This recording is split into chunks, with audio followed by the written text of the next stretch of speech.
Testing. Okay. Probando.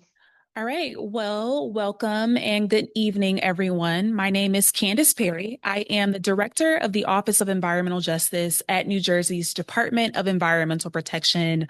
I want to thank you for joining us to learn about enforcement. So, this Navigating the DEP Environmental Justice Seminar Series is intended to be an opportunity for the Department of Environmental Protection to engage with residents of overburdened communities all across the state. And so the concept for the seminar series was developed in combination or collaboration with the DEP Office of EJ and our Environmental Justice Advisory Council members who noticed the trend of the DEP providing regular opportunities for the regulated entity. So what I mean by that is private industry, business and industry sector, corporations and companies to understand the regulations and kind of the rules and parameters that will guide the requirements for how those companies need to interact to make sure that they are abiding by our laws and regulations and not emitting undue pollution into the environment. So we regularly do these types of updates for business and industry to let them know about DEP, to let them know about our requirements, and to have that point of interaction and engagement so that they can ask questions, so that they can understand the system, right? And it occurred to us that we don't often give opportunities for communities to engage with the DEP and kind of understand our system. So we'll provide a notice for public meetings and invite people to comment and to testify and to provide feedback and insight on all of our issues, right? But how do you understand what our issues even are? How do you understand the language that we speak? So, part of this opportunity is to equip you with the important information that will train and educate community members on the DEP system so that you all can engage with us and give us feedback and insight on the important considerations that pertain to your quality of life and your public health. It's so important that we have this interaction so that we can both educate you on the opportunities to engage with us, but that you all can educate the DEP on your lived experiences, the things that you go through every day within your communities, so that we can incorporate that feedback into the work that we do and make a better New Jersey for all of us. And so we've had a number of seminar sessions so far, starting last year, where we educated community members on a number of different topics. And today we want to bring to you the next iteration in our seminar series on explaining enforcement. And so today we have our guests from the divisions of solid waste, water, and coastal land use enforcement. Those enforcement teams are going to come to us tonight to tell us about who they are, how their programs operate, and the opportunities for overburdened communities across the state to engage with those enforcement teams. So I really hope that this is not the first point of communication and interaction with you, but an opportunity to give you good information that equips you to be advocating on the behalf of your communities, and so that you can learn more about the DEP and we can work together on issues of environmental justice. And so, with that opening remarks, I'm going to call up our first set of presentations to kick us off for tonight and have us dive right into the training. So I want to call up, excuse me, a correction in the agenda. I want to call up a dear friend and advocate and member of our Environmental Justice Advisory Council, Mike Morgan, who is representing the Heart of Camden, to come up and provide some opening remarks from a community's perspective on why it is so important for us to have this type of engagement. So Mike, come on up.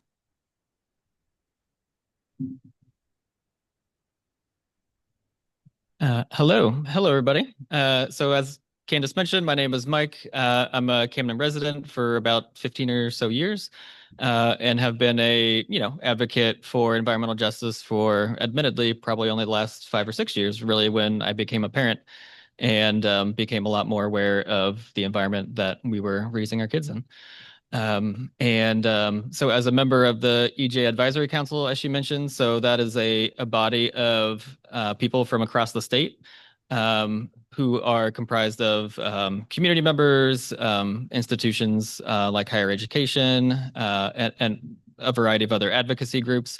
And it's basically a body of people that advises the DEP commissioner on different things. And so for me as a participant in that group, I have learned so much information about, how the DEP works, how how the regulatory aspect of this kind of environmental justice piece works, and and also how to advocate for these issues. So what I think is really, really great about events like this is it's sharing a lot of information, and information is kind of, that knowledge is power, and really helps advocates like you and me to better advocate for changes that we want to see. So thanks for being here. Perfect. Thank you, Mike. Okay, so next I'm going to call up the director of our Solid Waste Enforcement Division, Mike Hastry, and his staff, Sonia Silcox, who is the operations assistant within the Division of Waste and Underground Storage Tanks, to give us an introductory presentation on solid waste enforcement and the types of facilities that are inspected, including landfills, and the types of enforcement actions that are issued in instances where facilities are uh, are in need of, or communities are in need of enforcement. So with that, Mike and Sonia, come on up.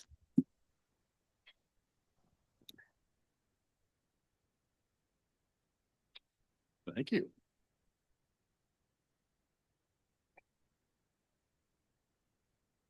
How are you? Again, I'm Mike Hastry. This is Sonia Silcox. We're from the Waste and Underground Storage Tank Program. And thank you all, and good evening to everybody. Yeah, before I delve into just our particular program, I wanted to just give some information, facts, and figures about DEP's enforcement program in general. And most people don't realize, but right now, I ran some numbers, before I came here.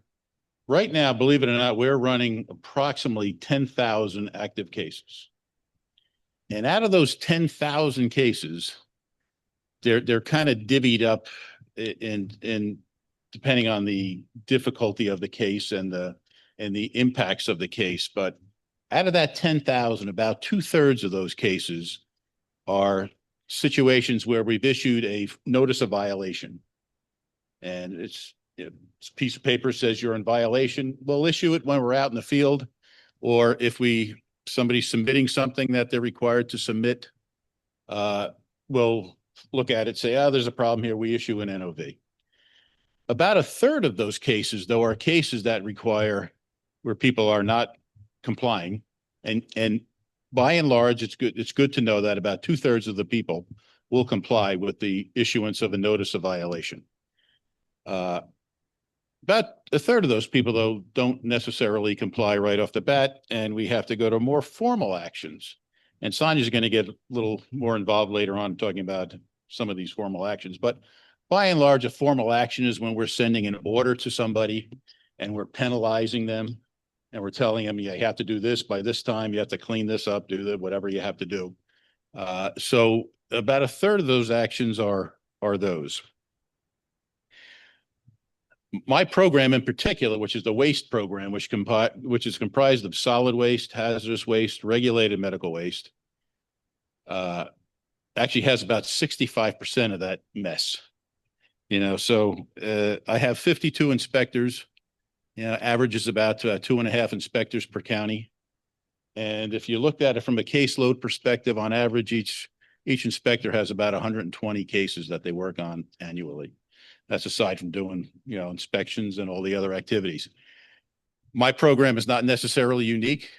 All of the enforcement programs are, fairly well stretched, where There's not a lot of time that's lost. Yeah, and we're pretty busy, and we're proud of that.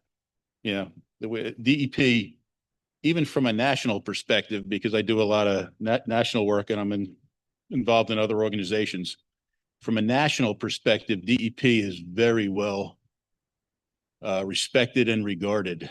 And for other states who are looking to enhance their programs, implement some new ideas and do stuff, they always look to New Jersey DEP to kind of help them along. All right. So why do we do what we do? I often hearken back to the quote by Abraham Lincoln, who said that enforcement, laws without enforcement are just good advice. And unfortunately, that's very true. Yeah, the legislature can put forth all kinds of laws, regulations, yeah, but without somebody to take a look at that with eyes on it to see how it's really being implemented or followed, it is very difficult.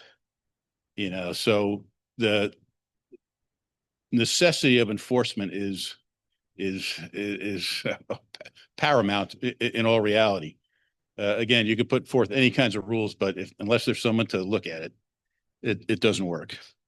So in my world, we have solid waste, which I mentioned before. You know, it's also comprised of hazardous waste and medical waste.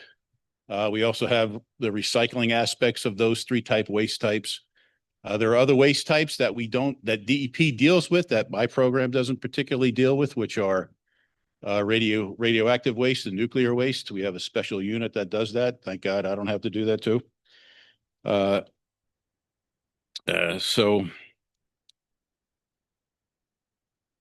in essence, what is waste? Inherently, we all have an idea what waste is.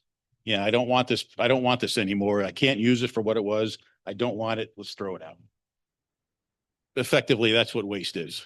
Regulatorily, it's any material that can't be used for its original intended purpose becomes a waste.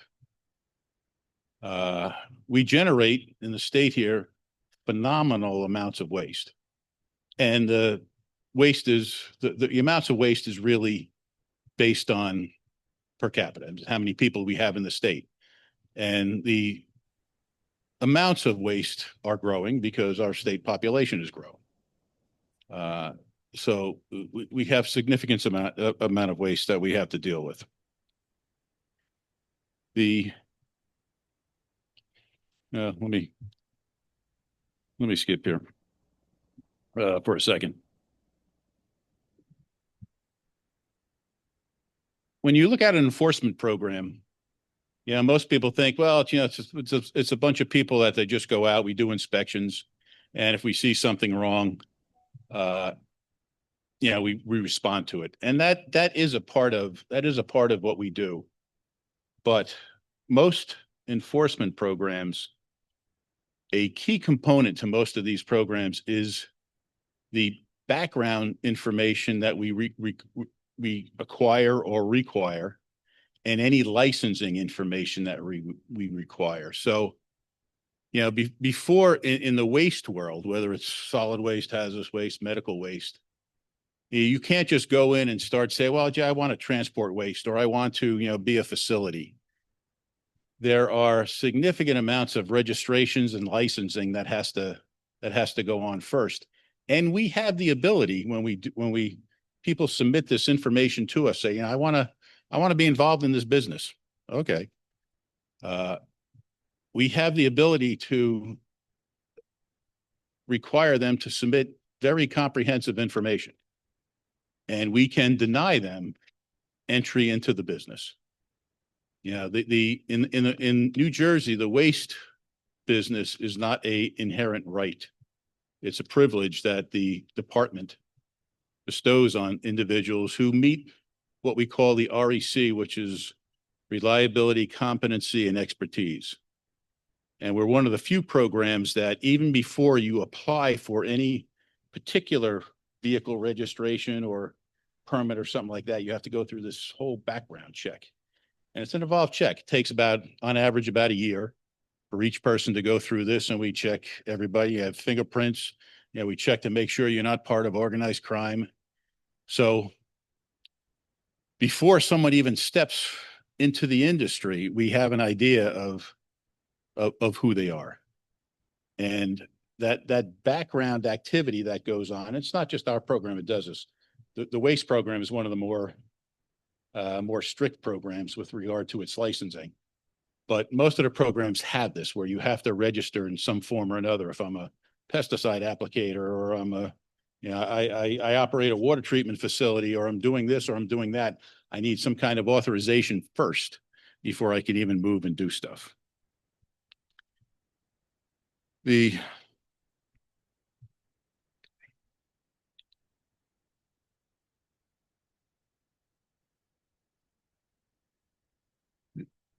amount of waste that's generated is perpetually problematic to New Jersey. And for a number of reasons, just the volume of waste that occurs, the cost to dispose of waste. As costs go up for everything, the proclivity to find easier ways to dispose of waste, or cheaper ways to dispose of waste, make themselves very apparent, and people will try to take advantage of that. So we have significant issues with dumping that goes on, and dumping can occur. It can be it could be a little pickup truck. A guy dumps. He was doing some construction and demolition job, and he dumps this material. It can be larger stuff. It can be 5,000 truckloads of some kind of contaminated soil that comes from Long Island and is dumped here in New Jersey. The amount of money in the waste industry is really phenomenal, and there is always strong incentive to dump materials. So there's a few things we do with that. One is that we endeavor to liaison with as many people as possible. And when I say people, we liaison with our criminal justice people. We liaison with our county prosecutors. We liaison with our County Environmental Health Act officials who do work for us on our behalf from a contractual perspective. We liaison with municipal entities. Can be municipal health departments. It can be each county has a solid waste coordinator. Each county has a recycling coordinator. And in order to truly effectively keep that regulatory net out there and understand what's happening and where the problems are, it's critical that we have this liaison. One of the things, and you may have in a previous iteration of these seminars, one of the things that they may have talked about was the community collaborative initiative. And that's a really neat program, because what we have, DEP has a few people in particular locations that kind of have their ear to the ground in those locations, and they can tell us even beforehand, say, well, this, we get kind of advanced notice. We have this problem's occurring in this particular location, and can we do something about it? So instead of me waiting to after they dumped 5,000 truckloads, sometimes we're able to get to it earlier, quicker, and address the situation. As I said before, we probably average 2.5 people per county. So that kind of limits our ability to deal with some of the dumping that goes on, which, by and large, that's probably the most prolific violation that we have. So the liaison with some of these other folks can help tremendously. We also try to help local police. A lot of towns have police have dumping ordinances, believe it or not. A lot of towns have municipal ordinances for dumping and those things, and we try to maneuver to help them understand what they can do with that, and if they kind of get into a bind, how we can help them out. We have programs where we provide cameras, relatively sophisticated cameras to municipalities that they hang up, and if you have a really bad dumping area, we'll target that area, and yeah, you can take pictures of the plates and the whole 9 yards, and you can really deter the dumping that goes on. I don't think I have too much time to talk about hazardous waste and the medical waste issues, but all of these materials are solid waste. But really the biggest issue that affects most people, that's most obvious, is these dumping episodes that occur.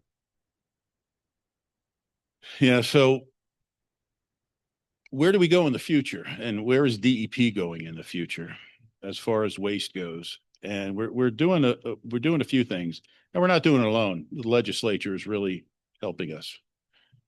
So, there's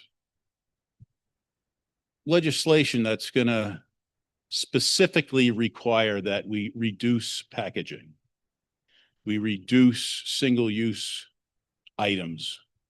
The first step we took was the plastic bag ban, which is also under me, and Sonia's actually been instrumental in that particular program.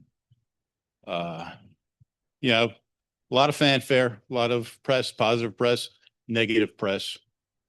The reality, since the initiation of that rule, we have not used in excess of 16 billion plastic bags. And you sit there and say, well, it sounds like a good number, but what does that look like? What is 16 billion? Well, there's 12,000 bags in a linear foot. They're a mil thick. So there's 12,000, you take a foot. So 16 billion is, you divide that by 12, you do all the math. When all said and done, what 16 billion bags equals is 252 miles. If you took a foot bag, turned it on its side, you put another one, that's 252 miles of plastic bags that have not been used in the state. Just that alone makes a significant difference. You think New Jersey's about 160 miles top to bottom. So you could run that foot-long column a long way.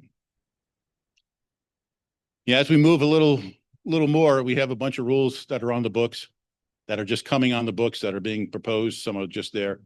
Aside from just the plastic bags, we're talking about reduction in packaging.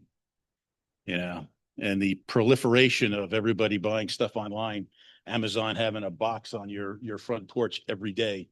Just the volume of this material that's being generated is just phenomenal. So whereas an individual used to generate this much waste that you threw in the garbage, now you have to probably double that because of all the packaging materials that come into play. So we're really looking to reduce packaging. We're leaning on the manufacturers to say, okay, you're going to supply this packaging. Well, ultimately, you're going to be responsible for taking care of it in some form or another. So the light goes off in the packagers' minds to say, okay, well, why don't we reduce? If we're going to have to deal with this, let's reduce the volume of what we have. Let's reduce the size. Let's reduce the weight. Let's reduce everything we can to deal with this packaging. Well, we want to recycle more. Well, if you want to recycle stuff, you have to make it so that it's recyclable. You can't have heavy amounts of contaminants in the materials to recycle. It has to be an easy material to recycle. So it goes back. We try to maneuver these rules to go back to the manufacturers to say, okay, well, they do a life cycle analysis of this material and say, we could probably make this plastic maybe a little thinner. We could do this, maybe, do something, instead of using plastic, maybe we'll use glass again. Recycle's easier, or we'll, use aluminum cans or something along those lines. But we spend a lot of time and effort now in pushing that because, you really have to address this stuff at the source. We can inspect all day long at the back end, but that's really not going to, in the grand scheme of things, it's really not going to help to reduce the amounts of materials that we have. And that's the key. And there's opposition to that. If you're in the waste industry, I don't want less material. I want more material. I want to collect more. I want to process more. I want to dispose of more because I make more income doing that. Yeah, so there's always the push and pull there, opposition that goes on with a lot of these rules that we do, and they get, they can get uh, kind of contentious at times. But I have to say, within the probably the last 7, 8 years, and I've been at DEP for 39 years, these, other than the original recycling rules we instituted in the 80s, these last set of rules have been, pretty significant rules, and hopefully they'll fully come to fruition and help us reduce the volume of waste that we have. Okay, I think I've rambled on long enough here, so I'm going to pass this over to Sonia, who's going to talk about the UST program, and she's also going to talk about a little more the technical aspects of some of the enforcement actions that we do. Yeah, I was just kind of giving the broad overview of the waste program. So, yours. Thanks, Mike. Hello, everybody. Thanks for having me. Gonna move on to our other programs. Again, I'm Sonia Silcox. I work with the Waste and UST Compliance and Enforcement Program. I interact a lot with our Office of Environmental Justice, our other enforcement programs present here and talking more tonight, and some you've probably already heard from, like AIR and our Office of Enforcement Policy. So as operations assistant, I do a lot of interaction with them.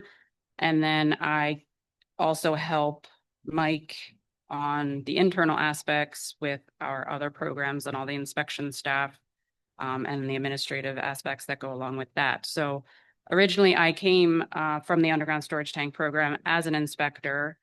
So just to give you a little concept of what these activities look like and how they impact the communities.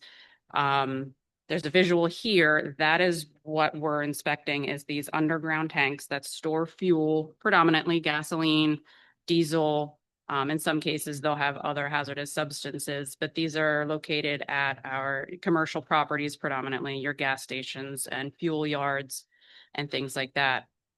So our inspectors go out to these regulated facilities on a routine basis to check primarily that they have all the proper equipment and it's maintained in order to prevent these systems from leaking. Because not only are there these large tanks, there's piping components all connected to them that run under the ground. And then they come above ground to your dispensers. And then aspects of that include various air pollution controls, what we call vapor recovery equipment. So the fumes that are associated with your fuels get mitigated with that equipment. So that's what our underground tank program does. And the focus there would be to say that we work at these commercial facilities predominantly. We have counterparts in the department that work on what we call unregulated heating oil tanks. And that would be a similar type system, much smaller, located at residential properties. So we have familiarity with that, but those are unregulated and kind of overseen by a separate program. So as I go through this, these are kind of the main facilities, and most of the interactions we have deal with these types of situations. So one thing I didn't mention here is our registration process. So like Mike said, basically any entity that we go out to has to first come to the department for some type of notification that we're doing this business. And before they are authorized from the department, they have to demonstrate to us that they have the equipment in place. They have a financial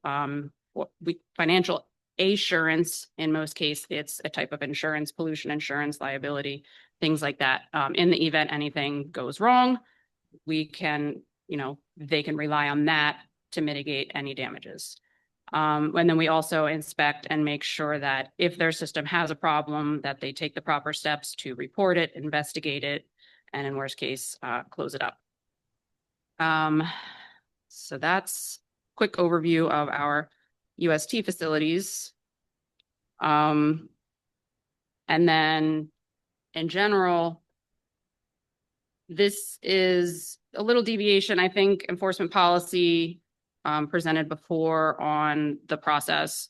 So in most cases, these are kind of the steps we've been talking about, but I'll dig a little bit more into the bottom part where what are our options from, inspection on. So like we said, typically the department receives some type of application. It might be a registration document. It might just be a notification. And there's variations of those types of notices. So now we have a regulated entity and we do a compliance evaluation.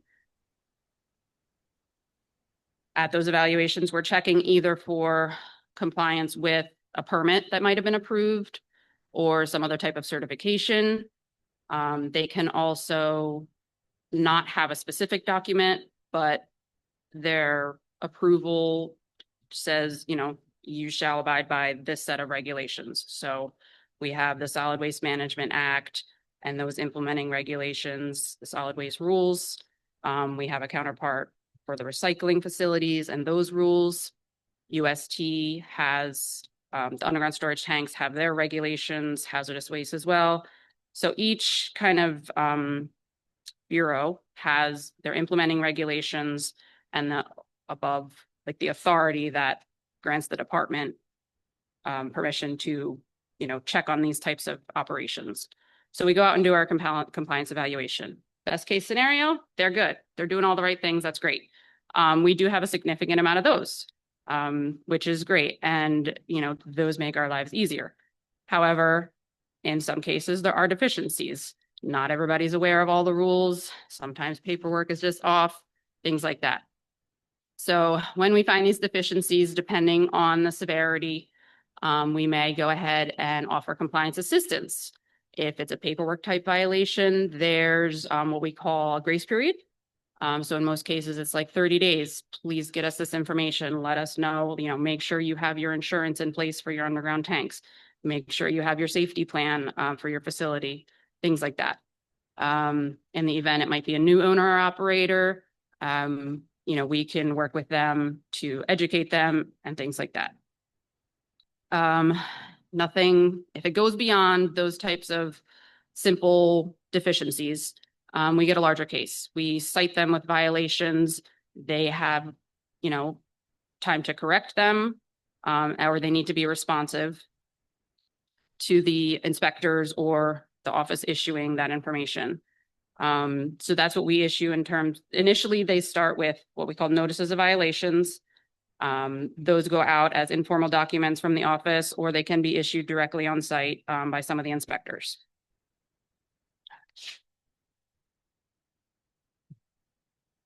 The facilities are asked to, when we get a citation through the notice of violation, they're provided, return to compliance actions, corrective actions are laid out for them and explained to them what they need to do.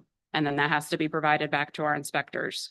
For the cases that achieve those actions, we can close out the inspection if it warrants a penalty action, which is laid out in the, the rules that the owners and operators are, expressly agree to abide by.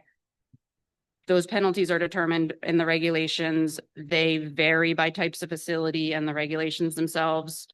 In most cases, I'd say a good chunk of our actions can be resolved with what we call settlement agreements, where a penalty is assessed and provided they return to compliance and they stay in compliance, we can settle the penalty amount at a reduced percentage.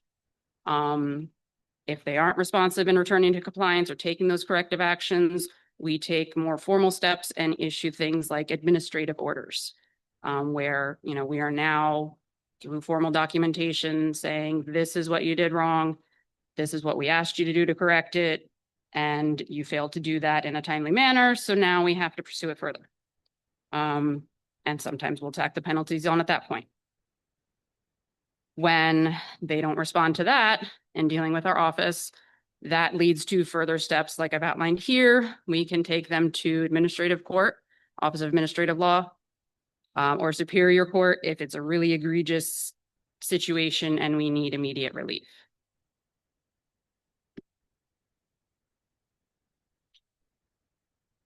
So I guess my order of slides isn't great here, but here's basically the types of activities that we'll do to get us to that process I just spoke about.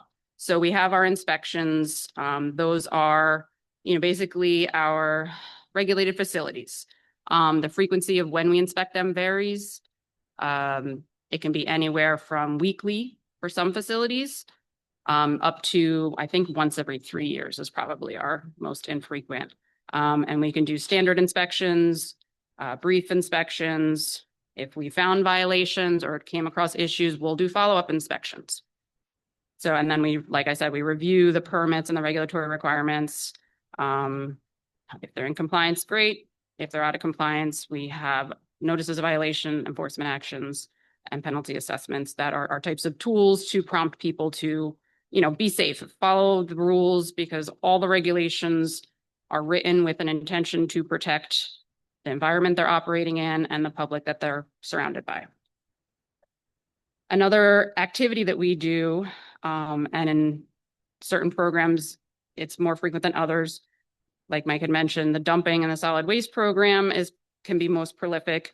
We do get a lot of complaints and incident reports for those types of instances. I'll get into kind of our resources later, but hopefully everybody here is familiar with the DEP hotline, 1-877-WARN-DEP. So our programs monitor those calls. They get assigned or routed to our programs for response. Depending on the situation, they may be further routed to our county partners and potentially local entities to respond as well. And then typically we follow through. If it ends up being part of our office, we update those incidents. If it's a regulated facility, we can capture that information regarding the incident and any follow-up in our database as well. So that kind of highlights our overall inspection programs and what the processes we follow are.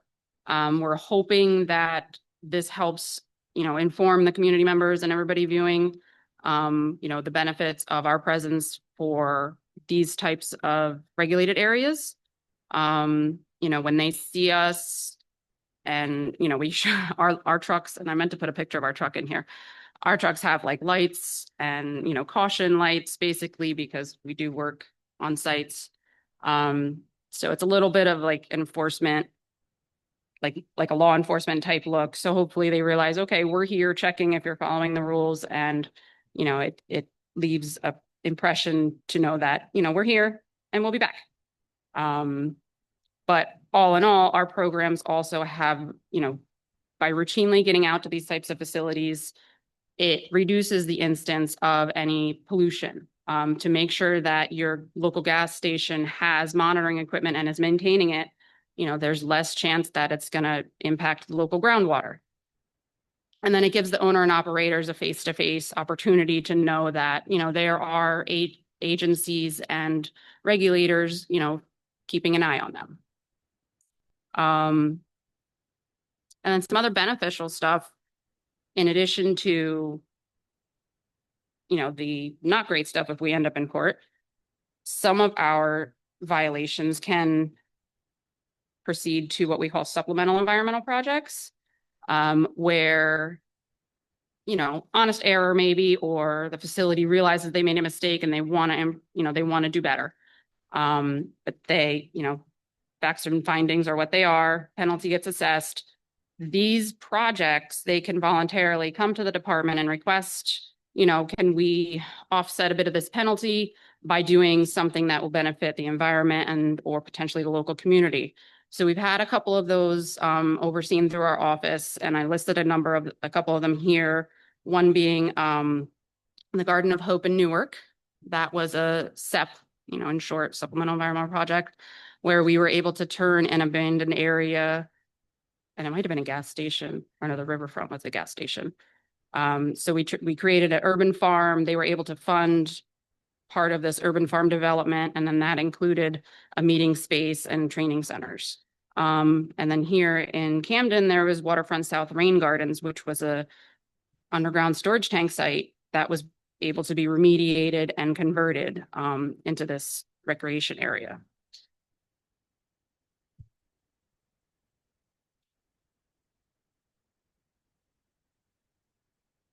So we talked about the illegal dumping and some of our resources, the Community Collaborative Initiative. There's links here.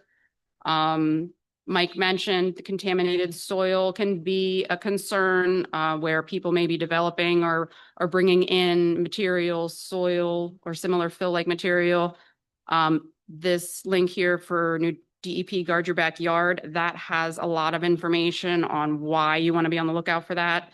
Basically, it looks innocuous, but there can be contaminants in there that you don't want in especially residential properties or depending on where you're placing it, things like that. So you want to verify the source of where this fill is coming from.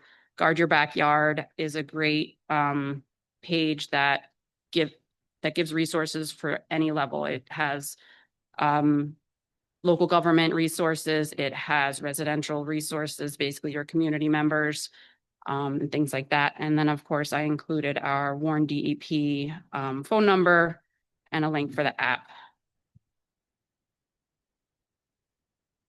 And then just to highlight, these are some of the case instances that we've worked on with our Office of the Attorney General.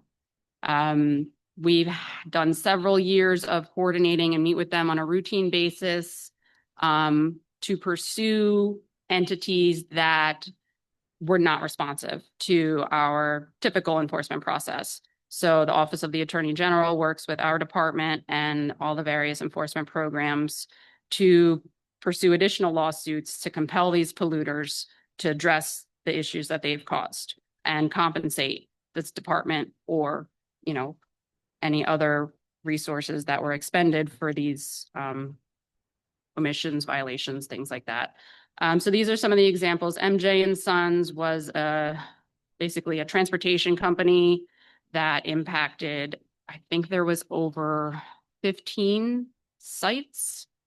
They did a lot of, they were hauling this fill material and a lot of it was contaminated. So we took action to pursue them where they removed these waste materials and pay penalties. Extra Gas was a situation where it was one entity owned multiple facilities, was not maintaining them. They were out of compliance and we were able to get them to remove the 10 underground tanks and, initiate and get the remediation undergoing for those sites. Cars was a location in Trenton where we got there was a pile of tires there. There was other water and land use violations and they're paying penalties and they've addressed the pile. And I think there's another like 70 cases that over the course of time we've pursued with the Office of the Attorney General. And there's a link there that tells you more about those. So this is our contact information, Mike Hastry and myself. These are the office phone numbers in the event you have questions about any of these topic areas. I believe we're doing a Q&A, but this essentially concludes my portion, and I hope that was helpful. And we're, I guess, open to your questions. All right. So thank you to Mike and Sonia for that wealth of knowledge on solid waste and underground storage tanks. So I don't see any questions in the chat at this time. I think what we're going to do is continue on to our next segment. And we'll have time for a Q&A at the end. So if you have questions for Mike and Sonia, put it in the chat right now. We can maybe take one. If not, I think we're going to move on and we can address questions all together at the end. So I want to transition us on to our next segment, which is on water enforcement. So I want to call up Brian Barrett, who is a bureau chief within the Division of Water Compliance and Enforcement. So Brian.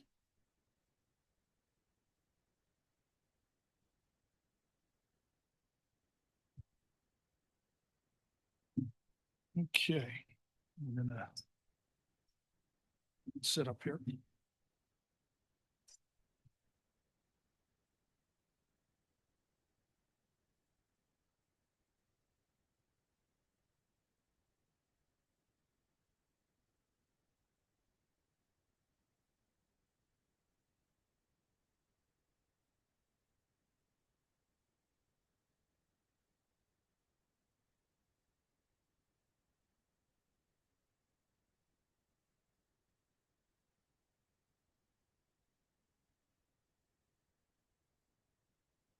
Go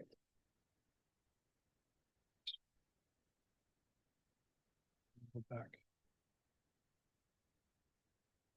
Oh, right there. Okay, thank you. All right. All right, good evening. My name is Brian Barrett. I am the Bureau Chief for the Southern Bureau of Water Compliance and Enforcement. My office is right here in Camden. I've been working with the DEP now for 38 years. Mike has me beat by one. But one of the jobs that, or a few of the jobs that we do is that with water compliance and enforcement, we go out and we do investigations of incidents and incidents that are water related. We also do inspections of facilities. Sonia had mentioned that they have the trucks, and then we also show up to sites as inspectors. And then as things elevate, we also then initiate enforcement actions.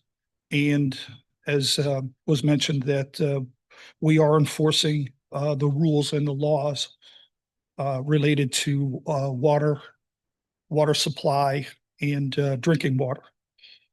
So the Division of Water Enforcement is responsible for ensuring compliance with the state's water programs. And our particular focus is placed on inspections of wastewater discharges and community drinking water and water supply systems. Essentially dirty water and clean water. And a lot of that comes, that oversight comes out of, right out of here, right out of Camden, and also with headquarters in Trenton. So the southern region is now comprised of 11 counties. And if you see the slide here, it's in green. And then the northern region covers the northern counties. And our bureau is broken up into essentially 4 units of inspectors. We have a drinking water and license operator unit. We have a drinking water, which is a water allocation, water supply unit. We also then have another unit that is dealing with essentially stormwater, groundwater type inspections. And then we also have our NGIPTES wastewater and sanitary collection and SIU unit. The up on the top is as we elevate our enforcement actions from inspections, we go into a more enforcement actions. Now we have a case management and special services unit that will initiate those enforcement actions. And as Mike and Sonia had talked about, there's a universe of inspections that they have to do, and we have a universe of inspections that we have to do. We have approximately 9,600 facilities that we do inspect, and a lot of these places they do overlap. So in terms of water, solid waste, hazardous waste, air, some places are regulated by multiple media. And this is a breakdown of the percentages of those permits and those types of those inspection types. So one of the things that I think you have to remember is that, again, with the different media, with solid waste, hazardous waste, water, land use. We are doing essentially the same type of activities in terms of doing inspections, investigations, and enforcement actions. So what we're and really what that is environmental protection. I mean, we're looking at all aspects of a facility. We're looking at all aspects of the environment. And so when we go out and we do inspections, again, there are some situations that are maybe minor violations, not necessarily something that takes that it's going to take a little bit of effort, a little effort to correct it. So we'll give a verbal warning. We'll explain the situation to a facility where this is easy to correct. This is what you need to do. We sometimes give regulatory lessons and an explanation of why this particular rule is in effect, why this particular law is affecting this particular issue. Sometimes they're easy to correct, and we'll work with a facility through compliance assistance and allow them an opportunity to come into compliance. Sometimes that compliance needs to be elevated. What we'll then do is, if that compliance needs to be elevated, we will issue a notice of violation, and that will list what rules were violated. It will outline some corrective measures, and will require a time frame, and we can issue those notices of violation in the field as a written that day, or we can issue it through the office. Ultimately, what we're doing is we're documenting the situation, and then that situation, that violation, we may then take and elevate that and act that into an enforcement action. But ultimately, the goal is to point out the violation and to correct it. And what you're going to see with this program and with the other enforcement programs, there's a common theme here in terms of how we do things, in terms of inspections, in terms of notices of violations, in terms of enforcement actions. And we do work together. And so when these issues do get elevated with the inspection unit, we will then work together under the Division of Water Enforcement. We will raise these particular violations and these issues up to our enforcement case management and special services group. We will basically document the violations and then refer it over for elevated enforcement actions. And as was mentioned before, there are different tools with these enforcement actions. The NOVs are a prescribed enforcement action, and the other prescribed enforcement actions, or PEAs is what we call them, are administrative orders. And then we can also order you to correct the particular violation, or we can order you to correct the particular violation and then assess a penalty along with that. So, with these prescribed enforcement actions, the AO doesn't have a penalty, and then the AO no CAPA, as we say, is a document that determines that a violation has occurred and that it carries a penalty. However, there is a process in which the facility can contest that, and then we would also have to go to a hearing in terms of the facility has an opportunity to state their case. So a little breakdown of what an administrative order is, and administrative order with a notice of civil administrative penalty assessment. So the one part is the order part. And what we basically do is earlier we talked about the inspections. We talked about the verbal, the warning, the discussion, the pointing out, giving you an opportunity to correct it. We pointed it out. We asked. We had issued a notice of violation. We told you that you had a violation. And now that violation is still occurring. We are now ordering you to correct this violation. And with that, as I mentioned, the penalty, there is a penalty associated with that. And so there are varying amounts based upon the regulations, and I'll get into that.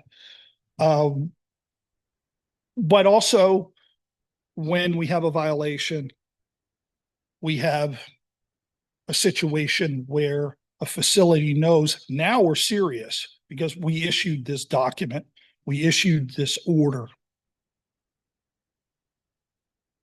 Well, let's negotiate, how are we going to correct this? And so sometimes what we have are some situations where we have what we call NEAs, or negotiated enforcement actions. And some of those they're actions where we recognize that it's going to take some time to correct, and that we will work with the facility to establish some sort of agreement to get these violations corrected. I would love to snap my fingers and I would love to make just things happen immediately, but that's not reality. It takes some of these things take time. Some of these things take construction. Some of these things take a lot of money. Some of these things will have construction schedules and that type of thing built in. And some of those negotiated enforcement actions are administrative consent orders, where we have a memorialized commitment with the facility to correct these violations. And sometimes it may be just a matter of they corrected it and now it's a penalty. We can execute a settlement agreement, and under that settlement agreement, we can negotiate a penalty amount. And then, okay, you corrected it. Maybe, we can maybe reduce that penalty somewhat. But with the administrative consent orders, there are, remedial actions and timeframes. Again, they're agreed upon. And with those settlement agreements, they're drafted by the department. They're reviewed, and then they resolve these disputes once compliance is achieved. And if we get into this and basically you break this contract, we can go back to the original penalty.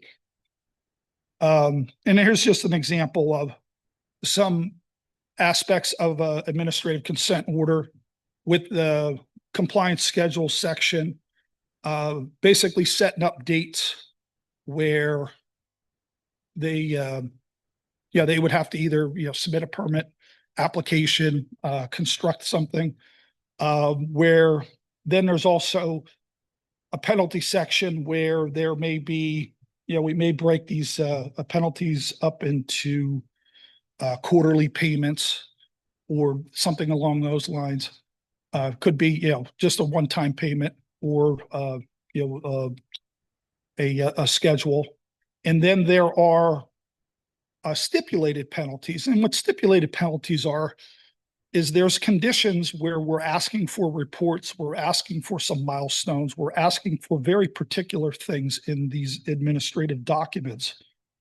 And if you break that contract, that too then has a small penalty associated with that we call stipulated penalties under the structure of the ACO.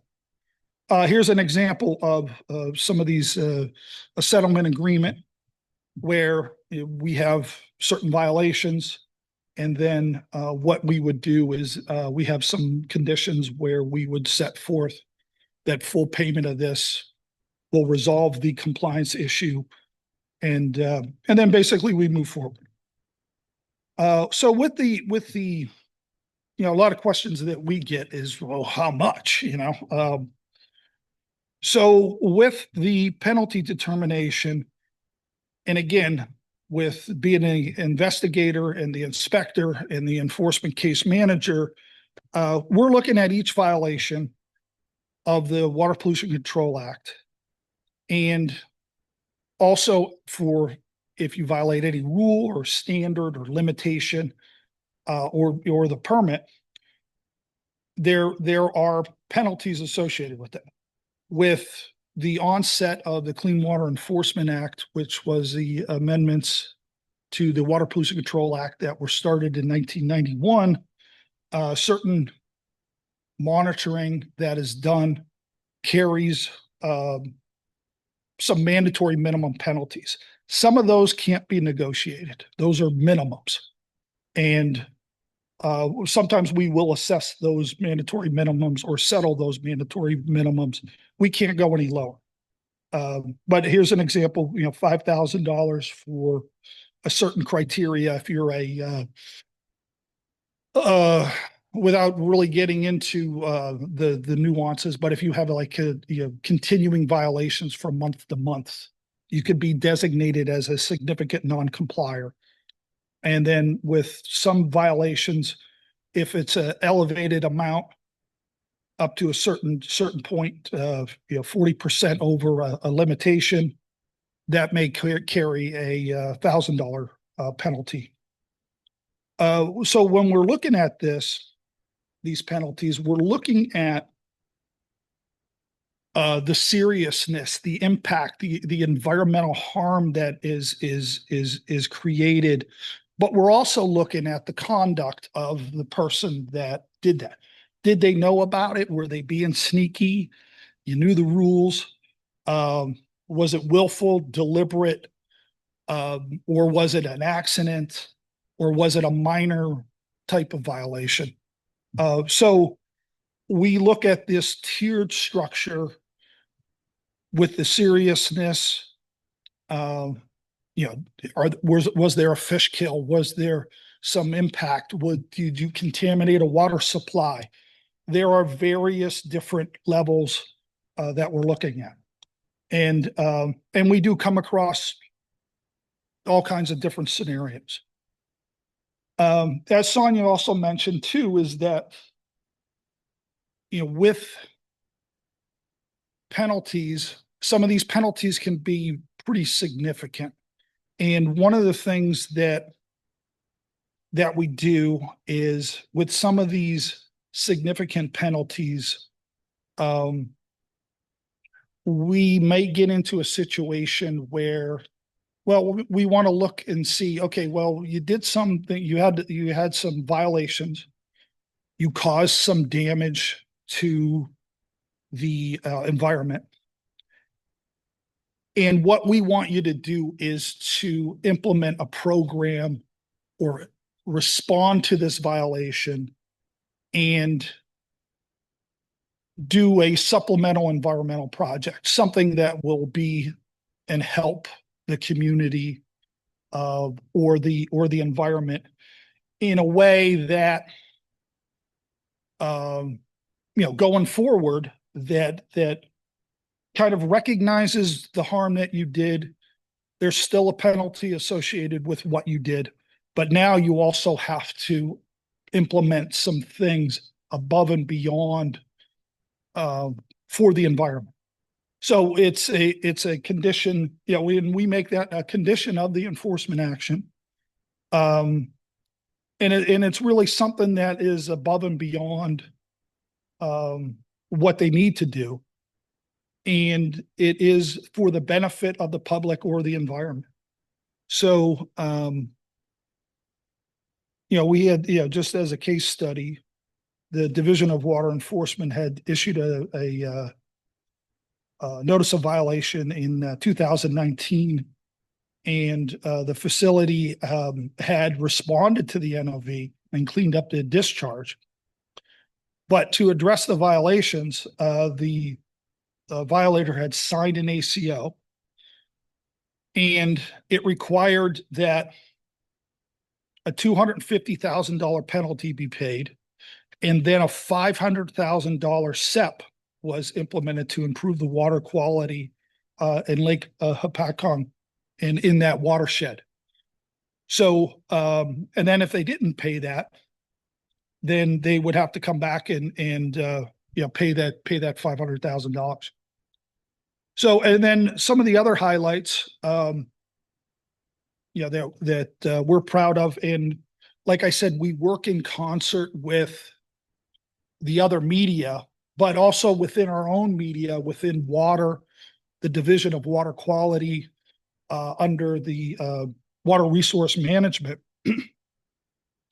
And being, with my office being here in Camden, coming here and seeing this, you see the Cooper River has now been reclassified as a Category 1 waterway.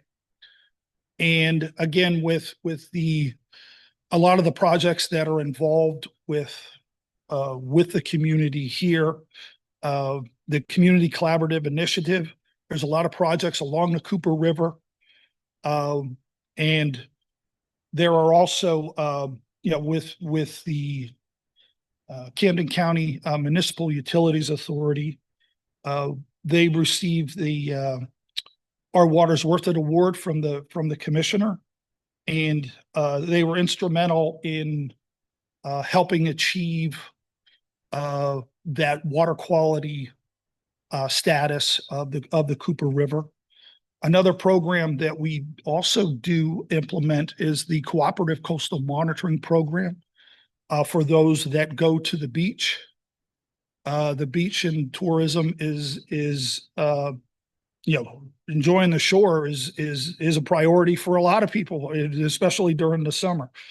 And we go, and in this region, I'm proud to be the bureau chief for the whole coastal area, from Middlesex County all the way down to Cape May. We work cooperatively with the local health departments to help monitor the beaches. We go in, we look at the wastewater sewage treatment plants, and ensure that they are operating effectively. We do that throughout the summer, and our main job is to make sure that these beaches are open. And ultimately, with the Division of Water Enforcement, the ultimate goal is to make the waters fishable, swimmable, and drinkable. And we're out there doing that. And but we also need everybody else's help too. So if you're out there, you see things, you see violations, you see issues going on, there is the DEP hotline. That's 1-877-WARN-DEP. You're the eyes out there as well, and we need everybody's cooperation.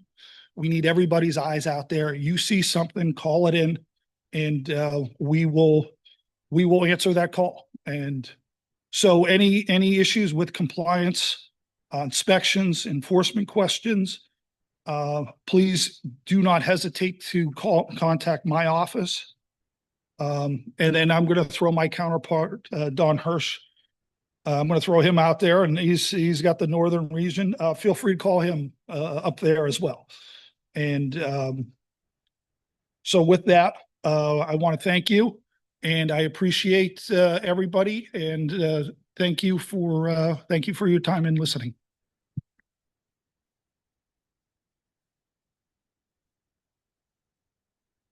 Okay, thank you so much, Brian, for that information on water enforcement. So do we have any questions in the chat at this time or in the room?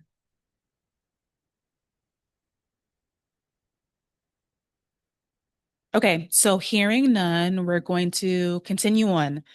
So next up, we are going to talk about coastal land use enforcement. So that's all about our wetlands, our waterfront properties, and our flood hazard areas. So we have Michael Lutz, who is a supervisor for the Toms River office for the division of, or the office, sorry, of coastal land use enforcement. So Michael, come on up. Come on up.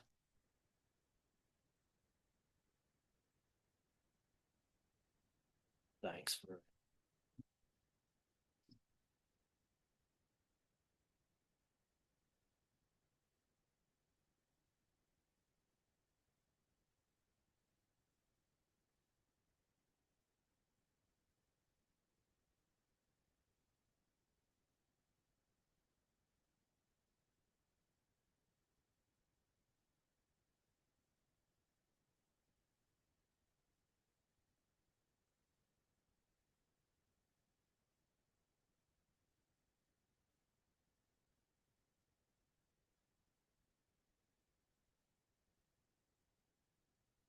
You ready? Hi, everyone. I'm Mike Lutz. I work as a region supervisor for the Bureau of Coastal and Land Use Compliance and Enforcement, or CLUE. CLUE's enforcement goals are to enforce New Jersey's coastal and land use laws in a manner that is fair, firm, consistent, and timely. Another one of our goals is to achieve restoration or mitigation for damages to land and water resources and to serve as a deterrent for future violations. What is CLUE protecting?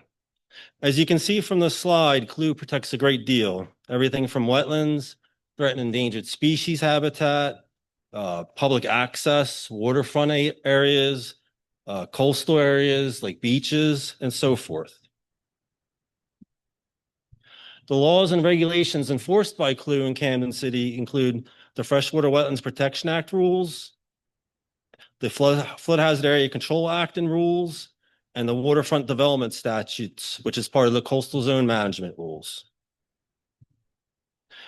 Let's start with the Freshwater Wetlands Protection Act rules. What is a wetland? A wetland is a unique ecosystem with three common characteristics: water at or below the soil surface, dominated by vegetation adapted for living in saturated soils, and three, wetlands have soils that indicate a lack of oxygen and are often darker in color.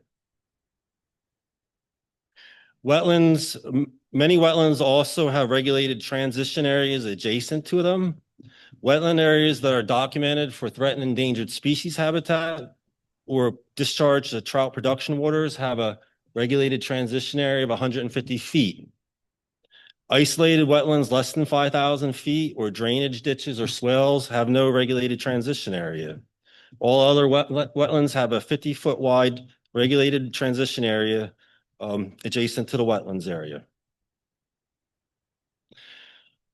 It's very important to protect wetlands. Wetlands protect drinking water by filtering out chemicals, pollutants, and sediments. They soak up runoff, providing natural flood control, and release water during drought periods. They also provide critical habitat for a major portion of the state's fish and wildlife. They also provide high-quality open space for recreation and tourism. Wetlands protect us also from climate change by absorbing excess carbon dioxide from the atmosphere. Many of these values were not widely appreciated until the 70s and the 80s. By then, more than half the nation's wetlands were destroyed. Regulated activities within wetlands and transition areas includes clearing and or the destruction of vegetation, the placement or dumping of fill material, the disturbance of the soil through such activities as grading and excavation, draining or ditching or altering the groundwater or surface water level, and the construction of structures or the placement of impervious surfaces. Examples of violations regulated by CLUE includes unauthorized clearing of wetlands and or transition area. I would also note that when CLUE issues an enforcement document for a violation such as unauthorized clearing, unless they can get an approved permit for the clearing that they did through the DEP, CLUE will require restoration of the impacted areas to their pre-disturbance conditions. Another example of a wetlands violation regulated by CLUE includes unauthorized placement of structures or fill material within wetlands or buffer areas. Unauthorized impacts to threatened and endangered species habitat. Unauthorized impacts to endangered and threatened plant species. Now let's talk next about the Flood Hazard Area Control Act. What is a flood hazard area? The flood hazard area is the land and the space above that land which lies below the 100-year flood area. 100-year floods have a 1% chance of being equaled or exceeded in any given year, also known as the base flood. The state's Flood Hazard Area Control Act rules regulates many activities within the state's delineated flood hazard areas and the upland areas adjacent to regulated waters, known as riparian zone areas. Underneath the Flood Hazard Area Control Act rules, all surface waters are regulated in New Jersey, except for man-made canals, coastal wetlands, and some segments of water that have a drainage area of less than 50 acres.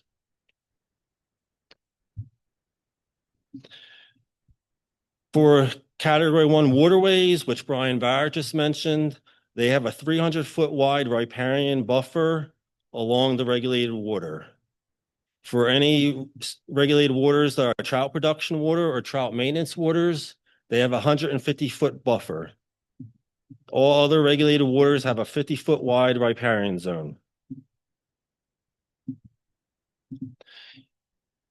It's important to responsibly develop within flood hazard areas and also protect riparian zones. Unregulated development within flood hazard areas can increase flooding.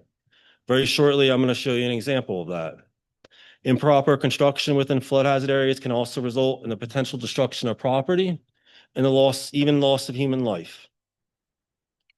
And similar to wetlands, the vegetated riparian zone areas adjacent to a watercourse provide natural habitat, reduce adverse effects to water quality, moderate storm flows by storing floodwater, and stabilize soils and stream banks naturally, thereby preventing erosion of sediments into the waterway. Okay, pictured here is a stream with a pre-existing house adjacent to it. This pictured on this next slide is the existing flood elevation for the 100-year flood prior to any additional development activity. Next, in this slide, you see the placement of fill material within an area that was previously occupied by floodwater from the 100-year storm. Next, the construction of houses on top of the fill material that was placed within the flood hazard area. The placement of the fill material within an area that used to be used to store floodwaters has caused the flood elevation to rise after the new development to the point where the new flood elevation is not only above the new houses that were constructed, but the pre-existing house across the way. This is an example of why we must responsibly develop within flood hazard areas.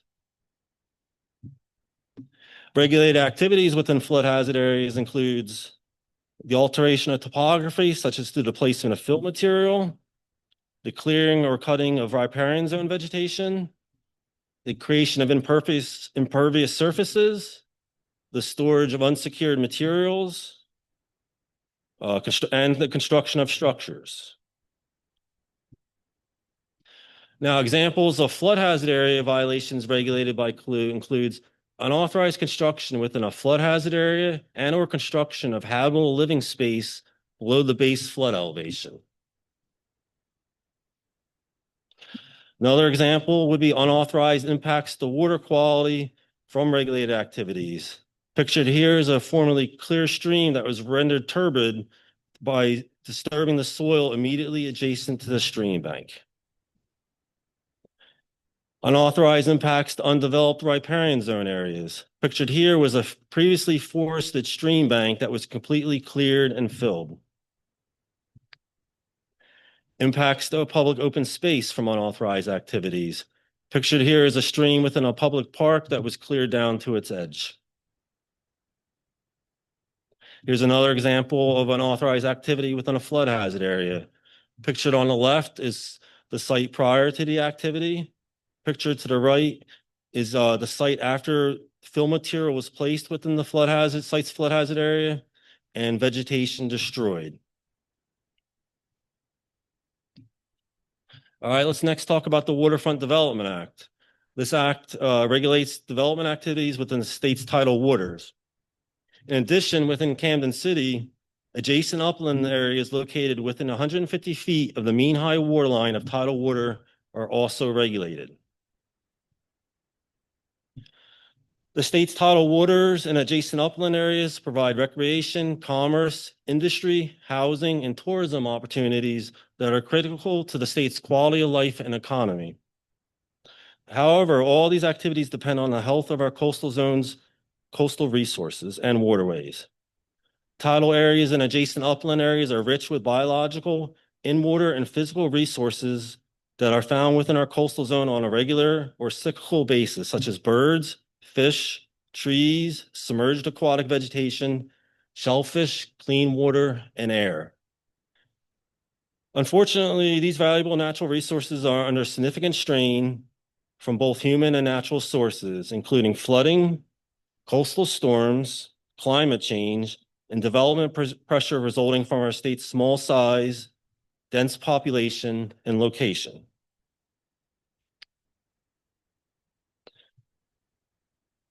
Examples of land use violations regulated by CLUE within the waterfront area includes development which prevents or impedes the public's ability to access, to navigate or have access to a natural waterway. Dredging and or the placement of dredge spoils without a permit is another example of a water land use violation regulated by CLUE. The management of dredge spoils is important because they can sometimes contain contaminants and are not always suitable for reuse. Unauthorized expansion of a bulkhead waterward and or the filling of a waterway. Pictured here, before the area was filled, the area with the blue lines was previously a flowed tidal waterway. Then it was bulkheaded and filled. Here's another example of an unauthorized activity within a regulated waterfront area. Picture to the left is the site prior to the activity, and picture to the right is the site after the placement of fill material and the destruction of vegetation within the regulated upland waterfront area. Other examples of violations regulated by CLUE includes violations of public access requirements that were approved under a NJDEP permit. NJDEP permits can contain requirements for all kinds of public access requirements, including public walkways along waterfronts, restrooms, and parking spaces. Another example would be the impacts to conservation restricted areas and restoration areas and failure to complete and record required conservation restrictions. I'll talk a little bit more further about conservation restrictions in a minute. Now let's talk about two real life examples that CLUE was involved with within Camden City. First is the Camden Waterfront Development Project. The DEP's land use permitting program on June 30th, 2016, issued permits authorizing the redevelopment of the Camden City waterfront. As part of what was approved by the NJDEP, office space, including the New Jersey American Water Building, were constructed, along with housing, garage street parking, and so forth. Also authorized under the permits that were issued by the DEP were improvements to the existing open space areas along the Delaware River Walkway and the creation of a new park on Pier 1, which is formerly known as the RCA Pier. One of CLUE's responsibilities is to ensure that the required public amenities that were required underneath the land use permits that were approved by the DEP were constructed at the site. Pictured here to the left, you can see the Camden waterfront prior to the redevelopment project. And to the right, you can see it after the redevelopment project was finished. You can note the construction of all the new additional buildings, as well as all the new green space along the waterfront. As I mentioned before, the former RCA pier was converted into a public park. Other public amenities that CLU confirmed were constructed at the site include a public access walkway and benches, a public access waterfront elevated vista, a public greenway, a public fishing pier, an elevated walkway,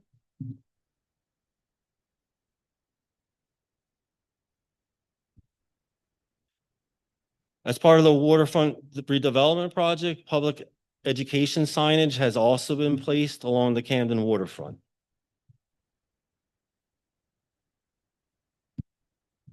The next project I wanted to talk to you about was the Kramer Hill Waterfront Park. On December 17, 2017, NJDEP's land use permitting program issued permits authorizing the closure of the former Harrison landfill and the construction of a park and habitat enhancement project within the 62-acre property. The approved project resulted in the restoration and enhancement of 17 acres of wetlands, 2.89 acres of state open water, 6 acres of tidal wetlands, 6.35 acres of intertidal shallows, 1.97 acres of submerged aquatic vegetation, and 15 acres of riparian zone. Pictured here is the site prior to the redevelopment and after. To the left is the site prior to the redevelopment, and to the right afterwards. Note the addition of all the new green space at the former landfill site. Over 3,100 linear feet of living shoreline along the Cooper River was stabilized and replanted with native species as part of the project. The construction of bald eagle perches, stormwater bio-retention basins for capturing, treating, and discharging stormwater runoff, and overall improvements to water quality were authorized by the NJDEP permits. In addition to the required habitat enhancement at the site, CLU was also responsible for ensuring that the required public amenities for the site under the NJDEP permits were constructed. These included a kayak launch, a public greenway trail, a public access fishing lake, the creation of a tidal channel and habitat enhancement islands, public education signage, a public elevated vista, a pollinator garden, and a public playground and exercise equipment. The permit approved by the NJDEP required that the habitat created, restored, and enhanced at the site be conservation restricted. Areas subject to a conservation restriction are required to be left in their natural state in perpetuity. The permits also contain timing restrictions for the permitted activities to protect fish species, nesting birds, and long-eared bats, and required the continuous maintenance of the site's stormwater management measures. The posting of signage at the site's mitigation areas, informing the public that the cutting of vegetation within those areas is prohibited, was also required. So I'll just touch briefly on some land use tools that are available out there. There's the DEP online mapping tool available at the website highlighted there in yellow. This land use mapping tool contains layers for flood hazard areas, potential wetlands, coastal areas, things of that sort. So It's a wonderful tool for the public, and if you're interested in looking up a site and trying to figure out if it has areas potentially regulated by CLUE, this tool is available to you. I would note that for freshwater wetlands, typically an on-site inspection by the DEP is required to confirm that wetlands are indeed present. This was already touched on earlier, but if you see any violations out there, you can call the 1877 Warren DEP number, or you can also report your concerns with the DEP's new mobile app. CLUE's regions are divided up amongst 3 different offices. As you can see from this slide, Camden City is covered by the Trenton office.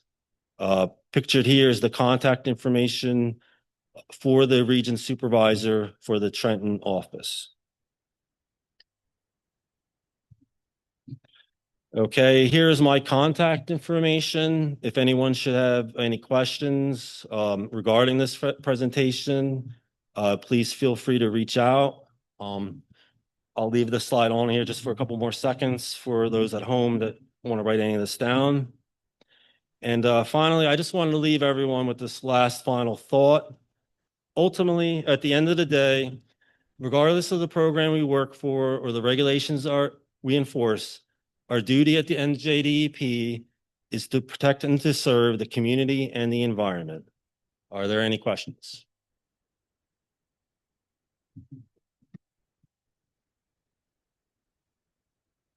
Okay. All right. Thank you, Michael. So what a great way to kind of close us out and end out our segment of presentations that the DEP, our mission is to protect and serve human health and the environment. And that means everyone, especially our members of our overburdened communities. So at this time, we will take questions for any of our speakers, Mike Hastry, Mike Lutz, Sonia, or Brian.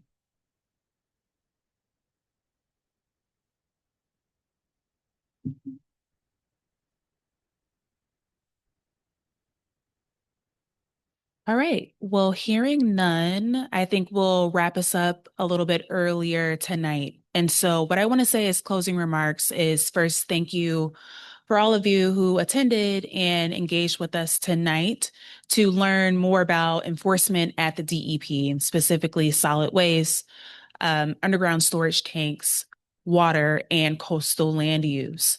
So there's many, many more topics to know and to learn about the DEP. I encourage you to check back at the other seminar sessions within our series. So we have a number of them listed on our website.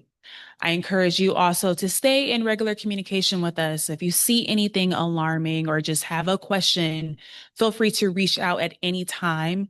Staff within the Office of Environmental Justice will get back to you in a timely manner. So you can email environmentaljustice@dep.nj.gov. That's environmentaljustice@dep.nj.gov. And we'll get back to you. So let this not be the first time we interact. We hope to see you again soon at our next seminar series. Thank you and good night.